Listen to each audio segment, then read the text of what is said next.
Hi, my name is Claire Raymond, and today I'll be talking to you about Alfred Adler. Alfred Adler was born in a village outside Vienna in 1870. He's best known as the father of individual psychology. His theories include how the environment and social factors play a role in the individual as a whole. Many major theories touch on the importance of birth order on personality and social interest. On that note, let's jump into some of his major theories. Individual psychology. Adler broke away from his counterparts and believed that individuals are whole, not a collection of parts. He also had a concept involving birth order and the development on personality. He believed that personality is formed in the early experiences of life based on family dynamics or their environment in the household. Fictional finalism, or the guiding self-ideal, is an unconscious image of perfection that humans strive for as an attempt to overcome feelings of inferiority. Inferiority is the human nature to feel inadequate, which begins through early childhood experiences, including feeling limited or compared to. Finally, social interest states that there are three ties between the individual and the problems in their environment. These are occupation, or your job, society, meaning friendships, and love, meaning intimate relationships. Here's a quick timeline to show you the events that occurred during his lifetime, including his birth and an illness that he acquired at the age of 5 but survived, him earning his degree, getting married and starting his family, him meeting Freud in a psychoanalytic group that he was invited to, and his development of his theories with Freud, and then his eventual breakaway from Freud, and how he grew from that and the theories that came from this breakup. He was drafted in World War I, where he served as a medic on the battlefield, and during the rise of Nazism, he moved to the United States. He died in Scotland in 1937. Several major world events happened during Adler's life, which influenced his theories. Let's dive into that. The same year Adler was born, the Second Industrial Revolution began. There was a switch from handmade products to machine-made, meaning big factories and a lot of jobs. Adler's three social ties between the individual and problems in the environment were influenced by this time, as well as feelings of inferiority.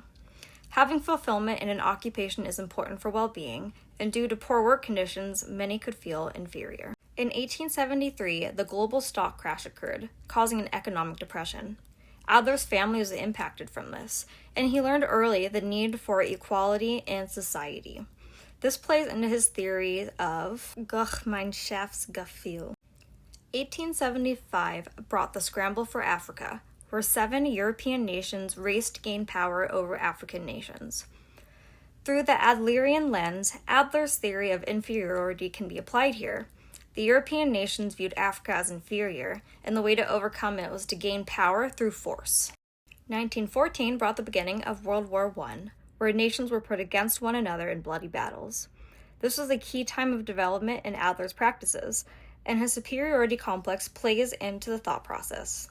There is an individualistic approach to overcoming personal, or in this case, national feelings of inferiority through over-the-top arrogance. Beginning in 1929, the Great Depression was an economic crisis marked by high rates of unemployment and poverty that impacted the world. During this time, Adler coined the double binding mechanism of crisis. He explained that people feeling inferior due to the depression led people to create superiority complexes, dominance, or arrogance to help hide their insecurities. On the note of superiority, Adler continued with this thought during the rise of Nazism. Adler was firm in his standing for solidarity for all, and moving as a collective front of support for one another, and Nazi powers did not support this ideology. Adler was Jewish, and his clinics became a target. They were all closed during occupation. Striving for superiority to cover insecurities is a key Adler thought of this time. Now let's discuss life events in Adler's personal life. Adler was born the second child of 6 children, often noting that he felt inferior to his brother with his parents' love and attention. His concept of the importance of birth order on personality traits started in his childhood home with his own personal experiences. Adler also fell gravely ill at the age of 5 years old, but survived miraculously. Adler's theory of organ inferiority stems from this first experience with illness, which he feels the need to overcome his entire life. Adler was invited to come to Freud's social group, and the relationship sparked. Adler worked with Freud, but as Adler began to grow on his own theories, Freud did not support that growth.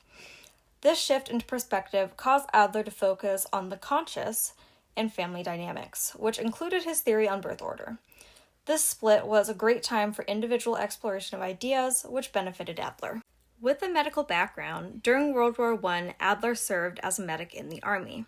In the battlefield, he saw the rawness and relentlessness that two opposing sides brought, which caused a major shift in his interest to focus on social interest and sense of community. Once the war ended, Adler returned during the post-war social reform, opening clinics to provide counseling to children and families, knowing the immense benefits for the family unit to heal. The clinics were closed during Nazi occupation, causing Adler to move to the U.S. for opportunities. So, how have Adler's theories held up over time? Neuroscience research backs Adler's theories on early childhood experiences impacting a person for their personality. Environmental also plays a role in a child's development. Social interest is used by counselors to gauge a client's mental health, theorizing that higher social interest equals higher mental well-being. Thank you for listening to my presentation today on Alfred Adler. If you'd like to learn more about him, I have included my resource page so that you can check out the articles I used as references in this piece. Thank you so much and have a great day.